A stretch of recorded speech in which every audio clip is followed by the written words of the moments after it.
নমস্কার। আজকে সাপ্তাহিক রাশিফল আলোচনা করব 9 মার্চ টু 15 মার্চ 2026। এই সপ্তাহে একাধিক গ্রহ তার সিচুয়েশন চেঞ্জের জন্য কিছু কিছু জায়গায় রাজযোগ তৈরি হচ্ছে। যেমন আপনার এই মুহূর্তে কেতু রয়েছে আপনার সিংহ রাশিতে, দেবগুরু বৃহস্পতি মিথুন রাশিতে এবং কুম্ভ রাশিতে রয়েছে রাহু, মঙ্গল, সূর্য এবং বুধ। আর মীন রাশিতে রয়েছে আপনার শনি। 11 মাস দেবগুরু বৃহস্পতি মার্গী হবে মিথুন রাশিতেই এবং 15 মার্চ পর্যন্ত 12 রাশির ক্ষেত্রে কি এফেক্ট দেবে।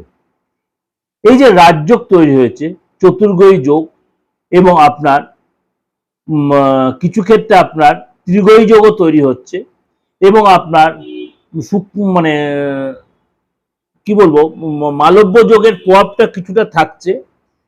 সুতরাং এই যে 12 রাশির ক্ষেত্রে তার প্রভাব কি দেবে চলুন তাহলে জেনে নিই আপনার রাশি আজ কি বলছে। কর্কট রাশি। কর্কট রাশির এই সপ্তাহে কিন্তু আপনার শুভ এবং সৌভাগ্য দিয়ে শুরু হবে। এই সপ্তাহে কেরিয়ারে বা ব্যবসার ক্ষেত্রে আপনাকে কোনো সমস্যা আপনার আসতে পারে, কিন্তু সেটা বন্ধুদের দ্বারা বা কোনো হিতাঙ্গী ব্যক্তির দ্বারা আপনি কিন্তু সেই জায়গাটা উতরে যেতে পারবেন। সে আপনাকে সাপোর্ট দেবে, শুভ চিন্তা দেবে, শুভ সাপোর্ট দেবে। কাজের জায়গায় সিনিয়র বা জুনিয়রের সাথে আপনি ভরপুর সাপোর্ট পাবেন। তাদের সাথে কাঁধে কাঁধ নিয়ে কাজে যা মানে কাজ করতে পারে তারা আপনি প্রপার সাপোর্ট দেবে এবং আয় বৃদ্ধি হবে, আয়ের নতুন যোগাযোগ তৈরি হবে, একাধিক সূত্রতে আয় হবে। পৈতৃক সম্পত্তি নিয়ে যে বিবাদ সেটা কিন্তু আপনার আপোষে মিটে যাবে এবং আপনার এই সপ্তাহে কিন্তু আপনার যারা ভাই বোন রয়েছে তাদের সাথে সুসম্পর্ক তৈরি হবে। এই সপ্তাহের মধ্যভাগে ব্যবসার সূত্রে আপনার ট্রাভেল করতে হতে পারে, ছোটখাটো বা দূরে কোনো ট্রাভেল করতে হতে পারে এবং এই সপ্তাহে কিন্তু আপনি ব্যবসা সূত্রে কোনো সুসম্পর্ক তৈরি হতে পারে, গুড নিউজ পেতে পারেন।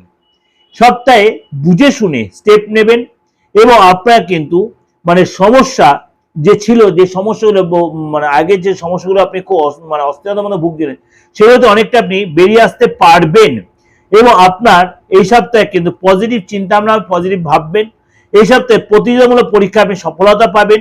এই সপ্তাহে আপনার কোনো শুভ সমাচার বা শুভ খবর পাবেন, পরিশ্রমের ফল পাবেন। এই সপ্তাহে ব্যবসায় রেটের যে আপনার মানে ডিস্টার্ব চলছিল সেগুলোতে অনেকটা আপনি মিটিয়ে দিতে পারবেন, অর্থাৎ সবটাই আপনার ফেভারে থাকবে। কোর্ট কাছারির ব্যাপারে আপনার ফেভারে থাকবে, সেটা আপনার ডিসিশন আপনার ফেভারে আসবে। দাম্পত্য জীবন যথেষ্ট আপনার সুষম হবে, প্রেমের জায়গাটা যথেষ্ট আপনার মানে অর্থাৎ যথেষ্ট ডেভেলপ, অর্থাৎ প্রেমের জায়গাটা আপনার উন্নতি হবে। আপনার যারা অবিবাহিত হয়েছেন নতুন প্রেমে রিলেশন তৈরি হতে পারে। আপনি কারোর সাথে মানে সম্পর্ক তৈরি করতে আপনার বিয়ের কোনো কথাবার্তা, মাঙ্গলিক কাজে কোনো যোগাযোগ হতে পারে। এটা আপনাকে যে ওভারঅল একটা প্রেজেন্টেশন আমি দিলাম, অবশ্যই আপনাদের ভালো লাগবে। অবশ্যই ভালো লাগলে লাইক করবেন, শেয়ার করবেন এবং যোগাযোগ করতে হলে অবশ্যই বুকিং নাম্বারে ফোন করে নেবেন। নমস্কার, ভালো থাকবেন।